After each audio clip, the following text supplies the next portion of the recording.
90% chair এখনো হাসিনার আমলে নিয়োগপ্রাপ্ত কর্মকর্তা কর্মচারী আমলা ওই তথাকথিত শিক্ষকদের দখলে। আমরা চাই এই সরকার সফল হোক। আগামীর প্রজন্ম বাংলাদেশের সংস্কৃতি, বাংলাদেশটাকে মনে প্রাণে ধারণ করে গড়ে উঠুক, এটা আমরা সব সময় চাই। এর ব্যত্যয় যদি এই সরকার করে কিংবা এই অন্তর্বর্তীকালীন সরকার করার চেষ্টা করে, আমরা যেমন তাদের চেয়ারে বসিয়েছি ঠিক একই কায়দায় চেয়ার থেকে তাদের নামাতে আমাদের 1 সেকেন্ড সময় লাগবে না। এই সরকার যদি মনে করে যে তারা আকাশের চাঁদ হাতে পেয়ে গেছে, নো, এই আকাশের চাঁদ এদেশের ছাত্র জনতা 20 কোটি জনগণ আপনাদের হাতে তুলে দিয়েছে।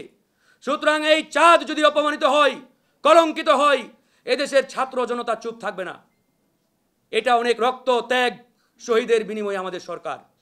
এই সরকার আমাদের, আমরা চাই এই সরকার সফল হোক।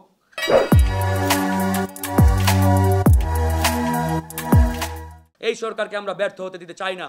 কিন্তু দুঃখের বিষয় বন্ধুগণ, এই সরকারের আশপাশে যারা রয়েছে এদের অধিকাংশ খুনি হাসিনা এবং আওয়ামী লীগের সময় লাভবান হয়েছে এবং আওয়ামী লীগের সময় উচ্ছিষ্টভোগী ছিলেন। সচিবালয় থেকে শুরু করে ওই ইউনো অফিস, প্রত্যেকটা জায়গায় খোঁজ খবর নিয়ে দেখেন 90% চেয়ার এখনো হাসিনার আমলে নিয়োগপ্রাপ্ত কর্মকর্তা কর্মচারী আমলা ওই তথাকথিত শিক্ষকদের দখলে। এদেরকে অনতিবিলম্বে রিমুভ করে দেশপ্রেমিক খাঁটি যোগ্য দক্ষ ব্যক্তিদের নিয়োগ দিতে হবে। অন্যথায় এই বিপ্লব এবং এই বিপ্লব উত্তর যে বাংলাদেশ, এই বাংলাদেশের প্রত্যাশা কিন্তু আমরা পূরণ করতে পারবো না।